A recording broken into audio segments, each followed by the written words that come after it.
Welcome, everyone, to Oasis Ask Me About Anything About Astropreneurship.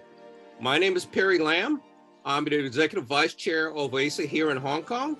Also, at the same time, I'll be serving as your moderator this evening. Our topic today is an interesting one, 3D printing in space. And with that as such, let me begin with those who have just joined us here for the first time. Cynthia, the next slide, please. Many of you may know, and there may be some of you who don't know what OASA is. OASA is the Orion Astropreneurship Space Academy. Based here in Hong Kong, we were set up mere 2 years ago as an accelerator to help in the development of young global leaders. And how do we do this? We develop these wicked challenges and invite both young professionals and the youth and students to go upon the journeys to look at opportunities within the new space economy. And with that as such, we have monthly events such as this one here. And also I'd like to share with you the term, what is an entrepreneur? Well, we know what an entrepreneur is in Asia for sure, but the future is about the new space economy. So how can we blend the skills of entrepreneurship and the new future opportunities within the new space economy and come together to help in development of today's youth become tomorrow's leaders? It's through the new space economy, entrepreneurship, and the Orion Space Academy. Next, please, Cynthia. So to begin with, everyone, we'd like to warm everyone up with a poll. So I'm going to ask Cynthia, please, to bring up the poll, and I'd like for everyone to cast a vote. So the poll will be consisting of 2 questions. As you can see here, first question, how much do we know about 3D printing? So please, on a scale of 1 to 5, 1 being I didn't know anything about 3D printing, to 5, I'm an expert, like the 2 gentlemen here today, and who could actually deliver this particular program as such. So please click on your votes. Also, there's a second question as well. So the second question is the following. Second question is, do we think we can conduct 3D printing in space? All right. So with that as such, what I'm going to do is I'm going to give just a couple more seconds. I'm going to close the poll. So please vote on how you feel. So let me begin with counting down. 5 seconds, 4 seconds, 3 seconds, 2 seconds, 1 second. Can I ask please for the polls to be closed? Let's end the poll. All right, and let's share the findings here. So the findings, as we can see, it seems that number 3 is 35% of how we feel. So there's a wonderful opportunity, it says, in terms of learning more today from our 2 experts in 3D printing. And also at the same time, we feel 100% confident that we can conduct 3D printing in space. We're honored and privileged today to have Dr. Alexandru Chilita, who took his doctorate degree from Hong Kong University as a science and technology back in 2012. Since then, he is a principal inventor in the ultrasonic activated SML system. So we'll have to ask him a little bit about that. What is an SML system? And also he set up the company which he is president and CEO of today, which is 3DK Tech Limited. In addition, he's the winner of a competition run by the Hong Kong Trade Development Council in Startup Express Incubation Program. This winning startup is set to launch industrial grade online 3D metal printing service. So with that as such, what I'd like to do is turn it over to Alex to share some insights in terms of 3D printing over the next few moments. So Alex, the stage is yours, please. Let's put Alex on a spotlight and welcome him up. Alex. Thank you, Peter. Good to be here. Let me share my screen real quick. All right. Can everyone see my screen? All right. So hi everyone, I'm Alex. I'm going to be talking a little bit about 3D printing in space today. Um, well, there's a lot of things that can be said about that, but let me tell you why I'm giving this talk. Like Barry was saying, I have a PhD in mechanical engineering with a focus in metal 3D printing. I'm the inventor of a technology in metal 3D printing and the CEO and founder of 3DK Tech. I'm also like an astrophysics and space nerd, specifically.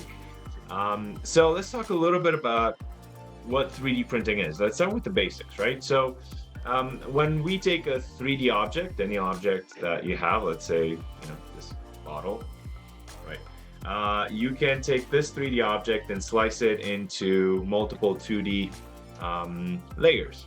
And then each layer can then be sliced into sheets or even dots. Now, when you take that, you can take that assembly, and then you can take a 3D printer and add all of these dots and all of these lines, and eventually you get into a 3D object. And there's a few types of 3D printers, right? There's two types in general. There's two types. There's powder bed, where as you can see in this slide, you have a bed of powder. It can be resins, it can be it can be plastics, it can be metals, it can be ceramics. And so you have this layer, this material that you add on top of a substrate. Then you use whatever energy to melt it or to bind it. In this case, the example you see on the table is a laser. And to answer Perry's question, SLM stands for selective laser melting, and it's basically a powder bed process where you have powder and you have a laser, and you selectively melt some of the metal powder into a solid metal. Another type is an extrusion type. So instead of having the material on a substrate, you inject the material from a head, from an extrusion point. And you can see in the pictures right here, you can either blow powder on it from it, you can extrude using wires, you can extrude ceramics. Basically, the 3D printers that you've probably seen before, the plastic ones, they're this type of 3D printers. They're extrusion. So FDM, fusion deposition modeling, is an extrusion type of 3D printer. Each type of 3D printers has their own benefits. This has better productivity, but lower accuracy, and the reverse for powder bed. Now, let's talk about 3D printing in space.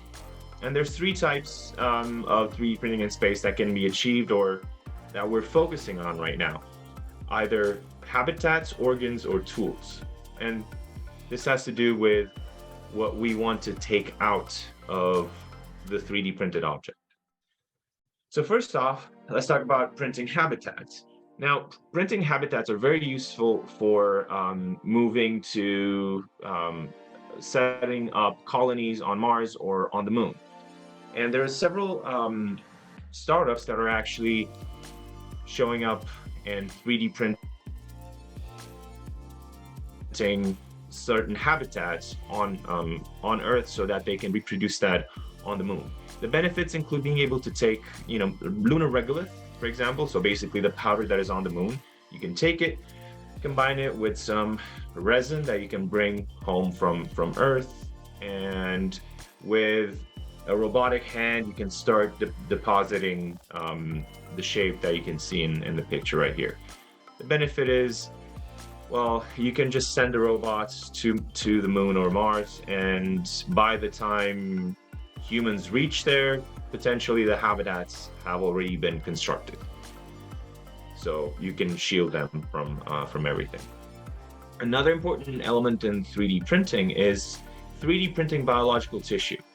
This is actually one of the things where one of the surprising elements, because biological 3D printing biological tissue is actually easier to do in space than on Earth. Because on Earth you have gravity. It's quite hard to 3D print organs that have complex structure. So if we can 3D print like veins, the tissue of blood vessels, right?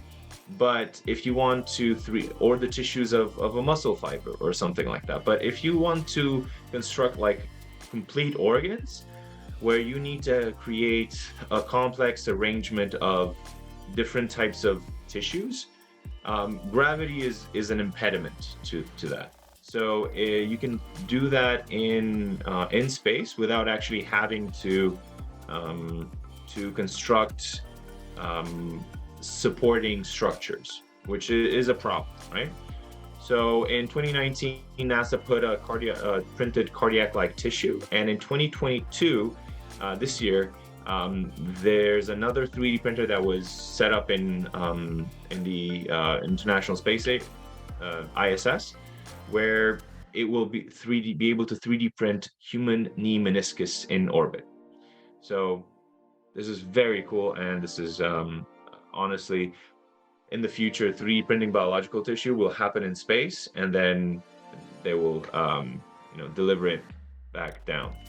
Another thing that you can do is 3D print tools. When you're in space, it's very expensive to have different objects in space, so it's better that you can produce what you need when you need it. So it's easier to just have just material, powder material, or whatever type of material in raw form, and then transform it into the tool that you would need at a moment's notice. So for example, if something breaks, you won't have to look through a huge catalog of tools, or you can just go to the 3D printer and 3D print the part that you need to fix at that moment.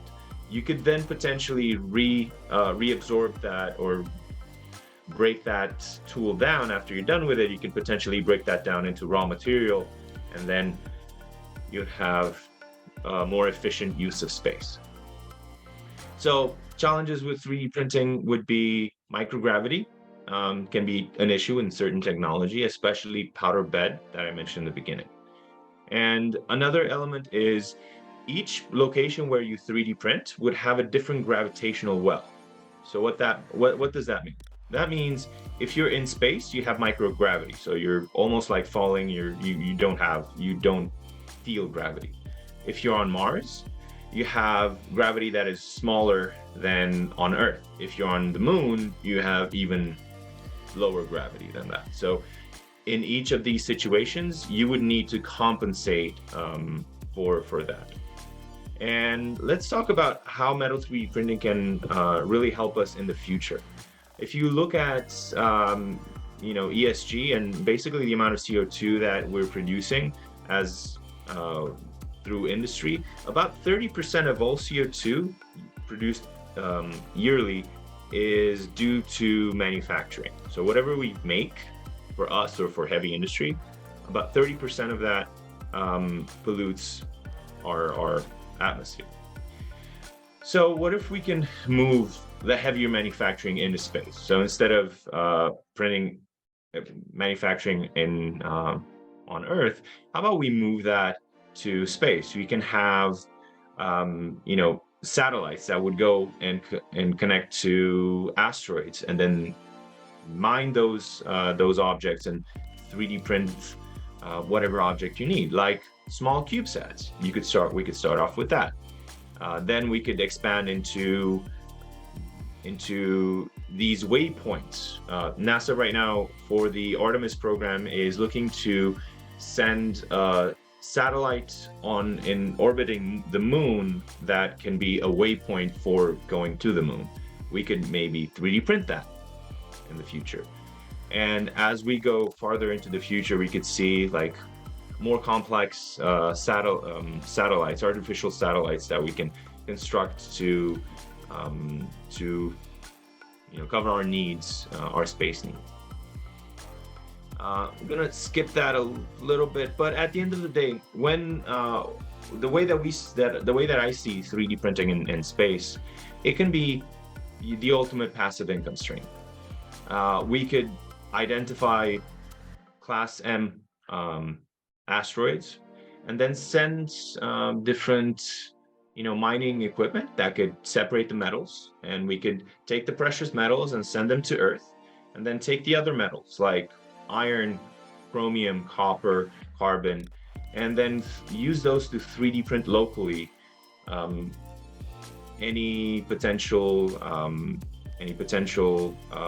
item that we would need for spacefaring objects. And we can 3D print engines and small ships that can be used to deliver either the material that we mined from the asteroids that are more precious, and we can deliver those to Earth. Or, in my view, we could really take this opportunity to 3D print spacecraft and that have hull design which is functionally tailored for space travel. If you look at the rockets right now, the shape of rockets is so that is tubular, so that it's easier to escape Earth's gravity because of aerodynamics and everything. But when we manufacture spacefaring ships for space in space, we would be able to design them so that they can be more tailored for that environment, which would enable us to travel faster, travel farther, and explore our local cluster and our local backyards a lot easier.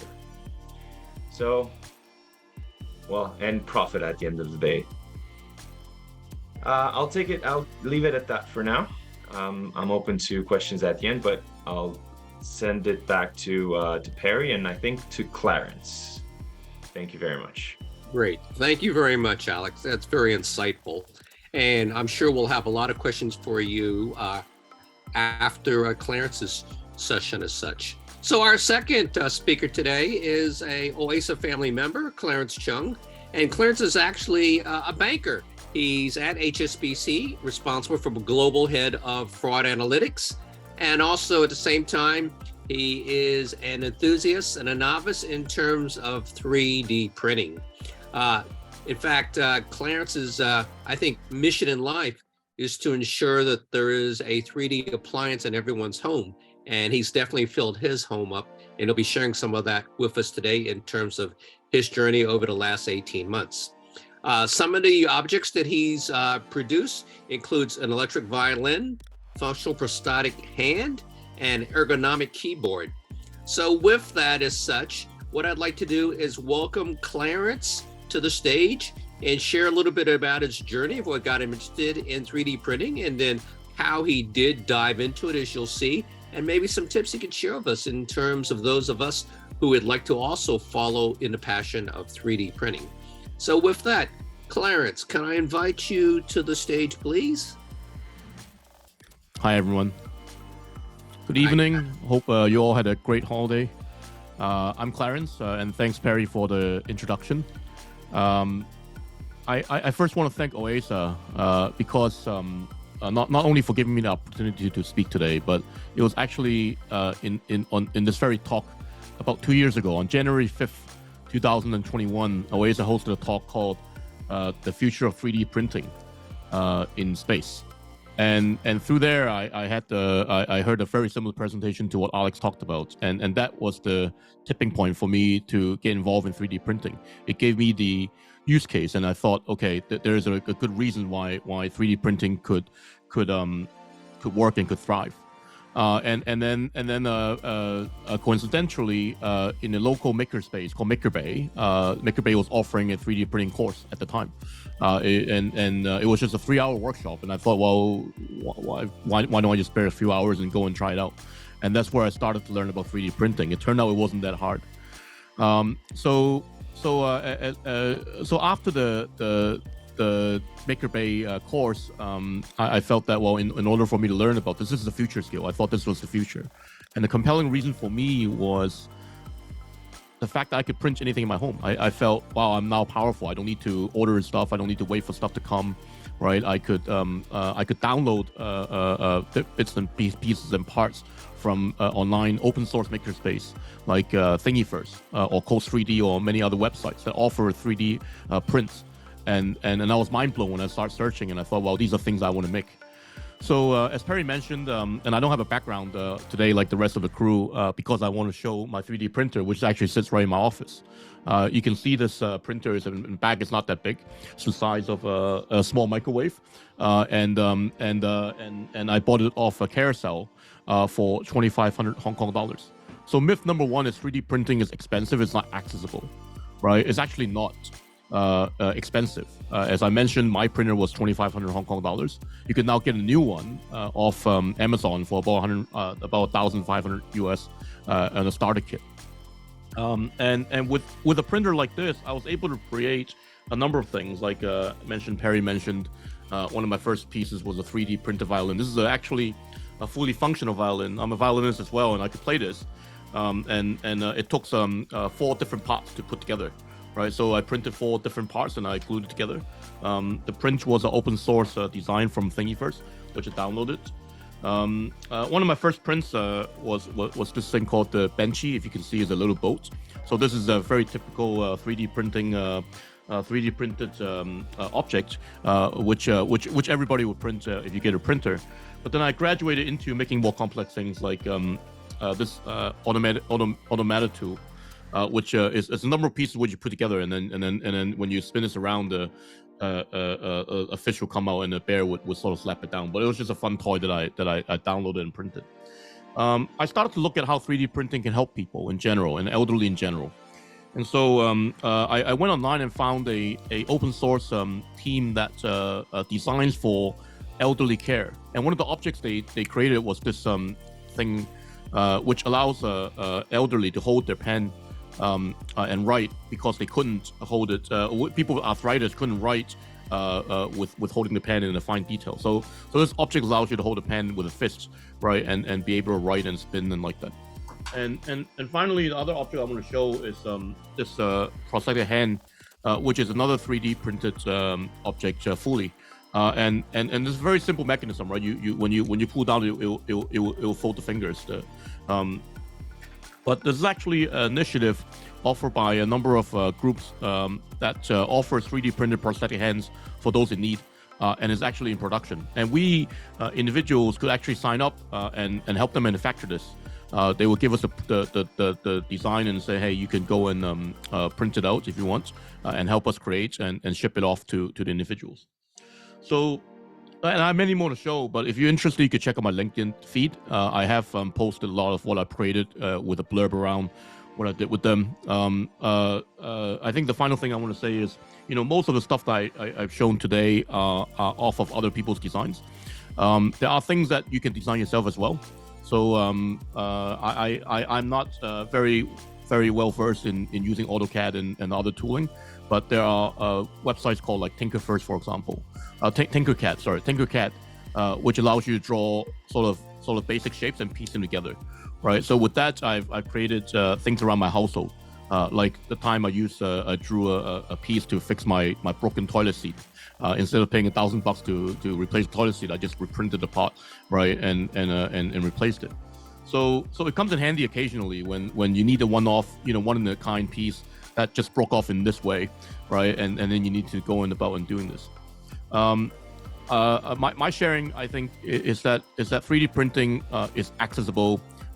It's not easy to start, but it's also not impossible to start. So you go through a lot of mistakes, and finally you can get to basic objects very quickly and get to also quite complex objects relatively quickly as well. And I've only been playing around with this for about a year and a half, and so if anyone's interested to start to learn, to share your work, you can reach out to myself, to Alex, and others on the panel, and we'll be happy to share with you our experience as well.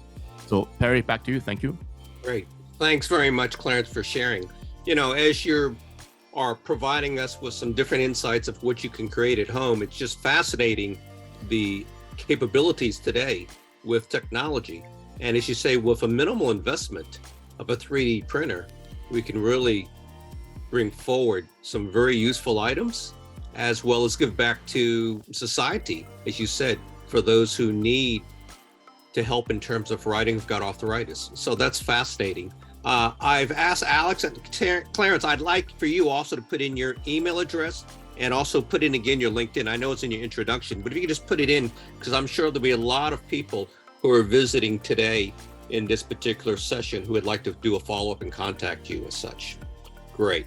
So with that as such, I'd like to move on.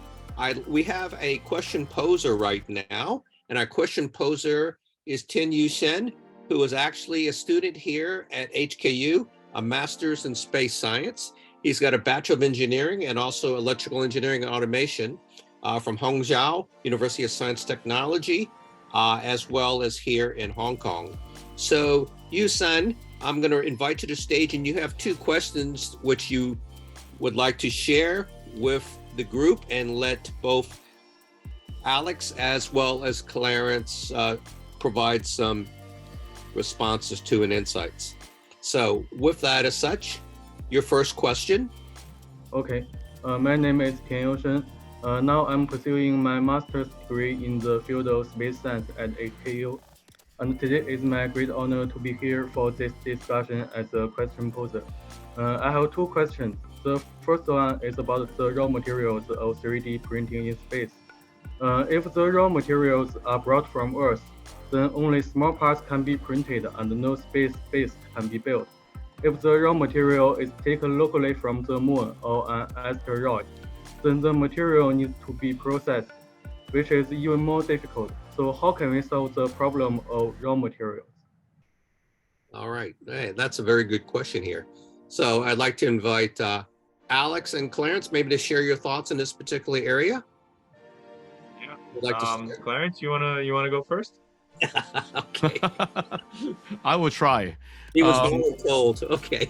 Yeah. I think from my experience, right, the printers have a lot of versatility with material, and so if I would imagine you would take some material from the Earth to print out the base pieces, right, and the tooling that you need, and then you could extract the pieces from the moon to turn it into the material.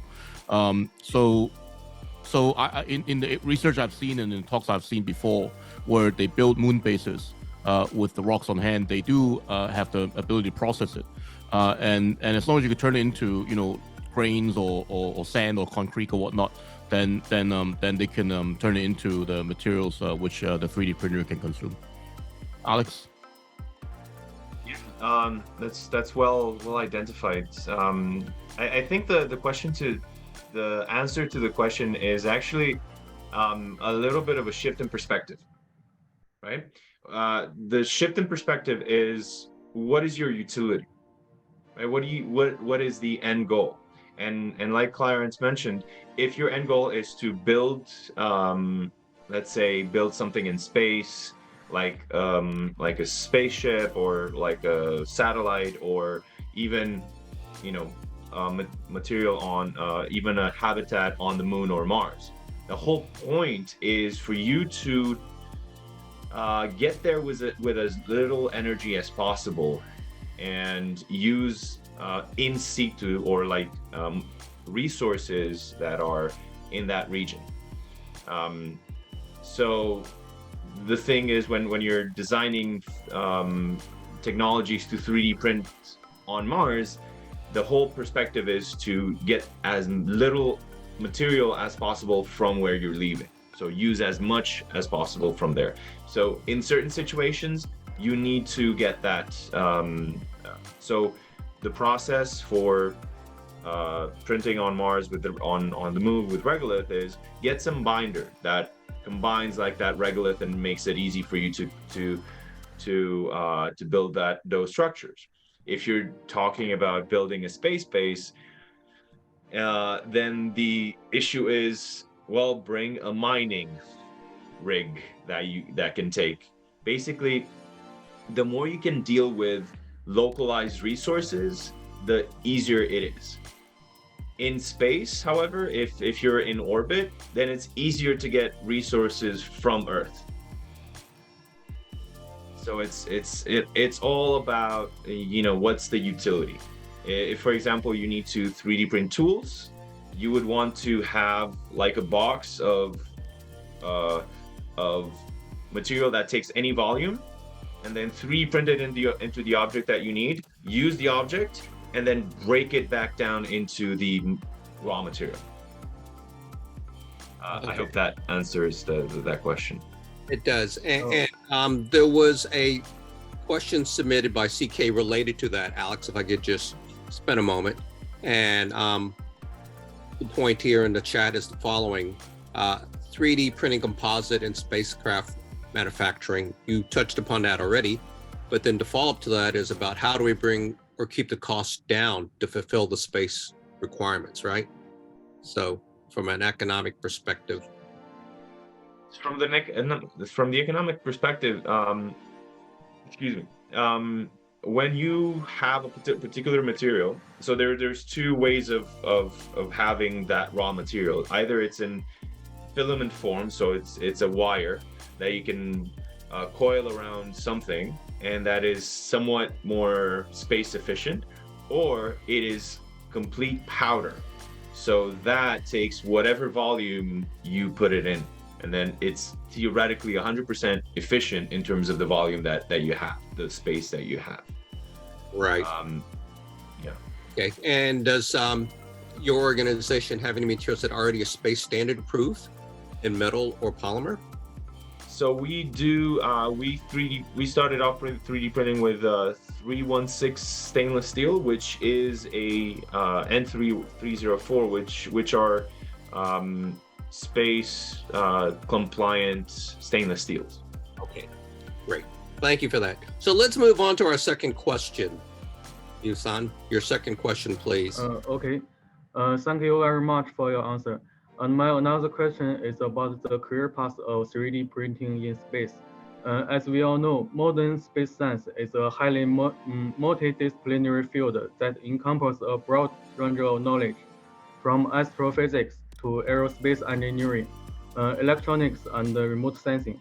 To finish your 3D printing work, we should also be familiar with mechanical and materials engineering. The work in space is also physically demanding, so young people may be better equipped for the job, but we may not have a broad knowledge as the above. So how can we general students, just like myself, enter the industry? Maybe I'll take a crack at this, Perry. I think a very very popular topic today is ChatGPT, which is AI generated text, right? And where you ask a question, it'll give you a write-up using advanced AI, right? In order to use ChatGPT, you don't need to have a PhD in data science. You don't need to understand the mathematics behind it. But it's actually about the practical application of such a tool. And I think I take my answer starting with, in order to get involved into this, you may want to think about the practical applications. So I got involved in 3D printing because precisely I want to get into, the aerospace industry. And the route I've taken is not to start by getting a master's or PhD in the space, but start by practically thinking about what I can do at home, right, with my own hands, and started with 3D printing here. And obviously when you get involved more and you need to get involved more in a more demanding way or as a career, then you would start to think about the career path you want to take and niche areas that you want to grow into. With 3D printing, I would think it's more about the material science than it is about the mechanical engineering, because it's the materials that matters more, how you bound them together, etc. Right? Then it is about the machine itself, because the machine technology is actually quite mature at the moment. But obviously there could be breakthroughs that you want, especially into space, etc. But that will be sort of my answer for the 3D printing aspect and the skills that you need to get into this space. But obviously, my partner is a PhD in mechanical engineering, so he has taken another route, and maybe he can share more from the right perspective. I'm just a hack here, so. Thanks, Clarence. Alex? Yeah. Thanks, Clarence. Honestly, that's why I wanted to hear your thoughts first, because, well, sometimes when you know too much about something, your vision gets skewed, right? And you have to look at it from a different perspective. And you're absolutely right. 3D printing is a tool. So depending on what you need to use the tool for, that's the extent to which you need to know about 3D printing. Just enough that you can potentially use that tool to do something. I have a friend who's also a PhD in marine biology, and she uses 3D printing to repopulate corals. But like the 3D printing element of it isn't. It's the tool that is used to achieve a greater goal, right? So the same here. It all depends on what you need to achieve. There's startups right now that are using 3D printing to 3D print, the tanks, the rocket engines themselves, and the tanks that take the payload to space. They modified a 3D printer to be able to do that, but it was still, at the end of the day, somewhat of a basic.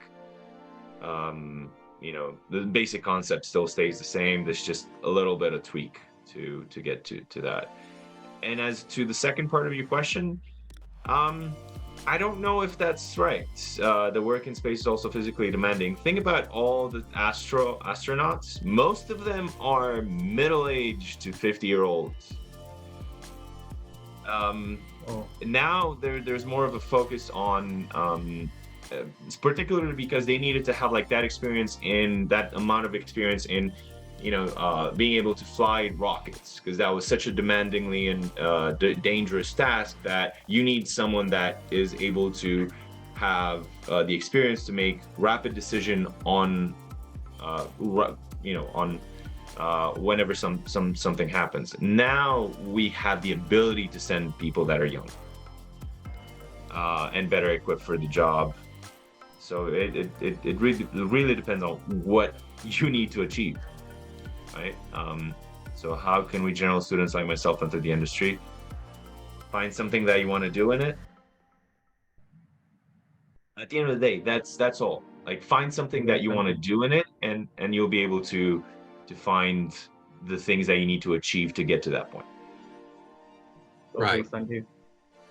And I guess the question everyone would have then is that, hearing what we've heard this evening from both you gentlemen, how can we get started, right? What tips or suggestions to help us start our journey in 3D printing?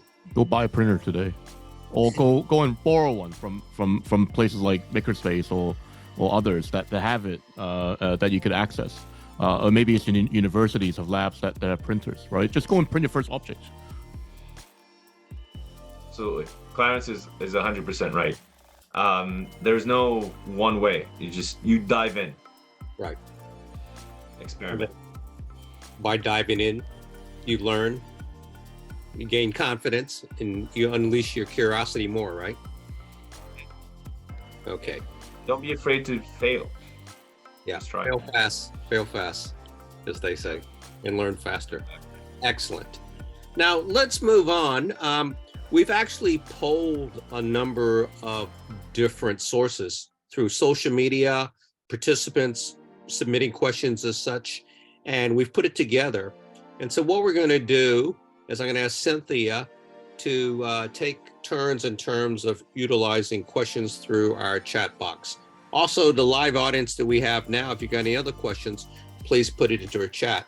But Cynthia, if we could have one of the first questions that came up from our various social media and participants in the past. Okay, here we go.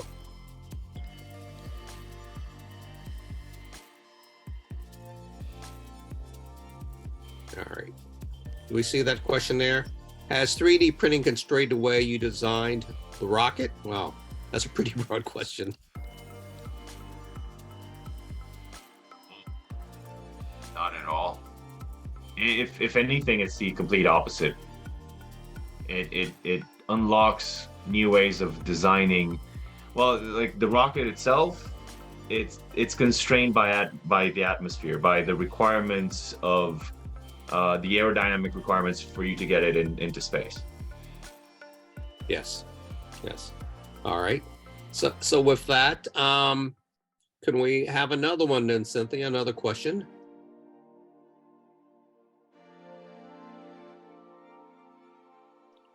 What is the commercialization path to gain base users, and what related challenges to resolve?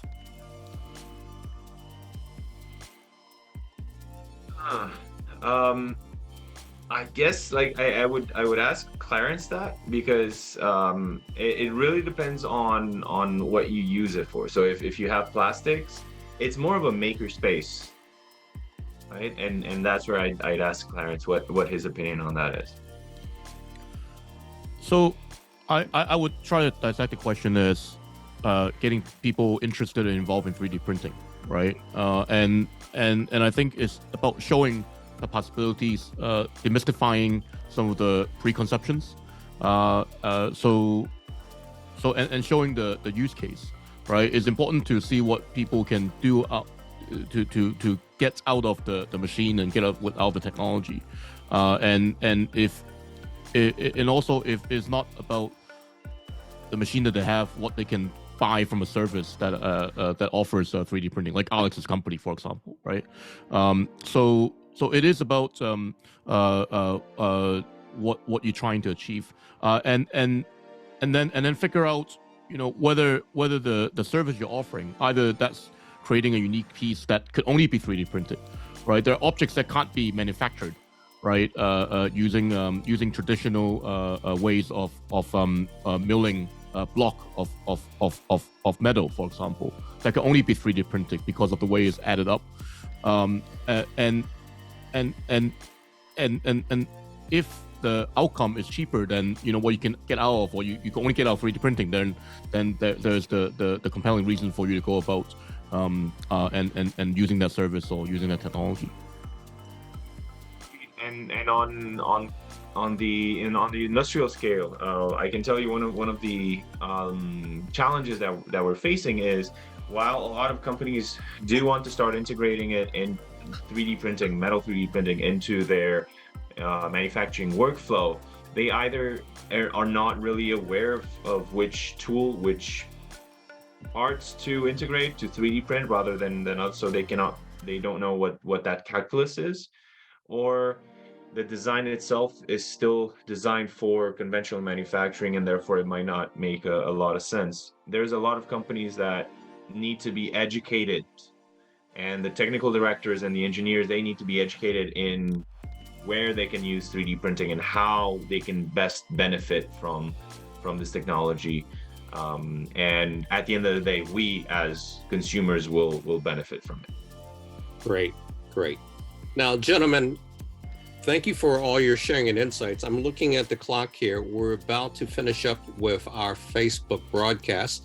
So I'm just going to bring it to a close, and then we'll continue on for any other questions afterwards. A little bit of the chit chat.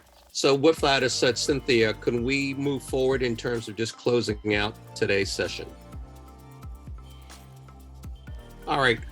So this is the last official activity for OASA for 2022. We'd like to thank everyone for your support. Now let's look at the future of 2023 in January. Our topics will begin with space and China space investments. Specifically, we have two events. Firstly, our Space Biz Breakfast, which is tentatively scheduled for the 20th of January, and that'll be at 8:30 to 10 a.m. at the Hong Kong Bankers Club. And then we'll be following up on the 26th with another Ask Me About Anything About Entrepreneurship. Here again, same topic, China space investments. And that'll be on the 26th January and 6:30 to 7:15 Hong Kong time. That'll be via Zoom and also with YouTube Live. And with that as such, we want to thank everyone for your support and continuing patronage for next year as such. And we want to wish everyone a wonderful 2022 and looking forward to a very prosperous and healthy 2023. So with that, we'd like to bring our session of Ask Me About Anything About Entrepreneurship, 3D Printing to a close now. Thank you everyone for joining us. And for those who would like to find more, just scan us and follow up in terms of our monthly forums.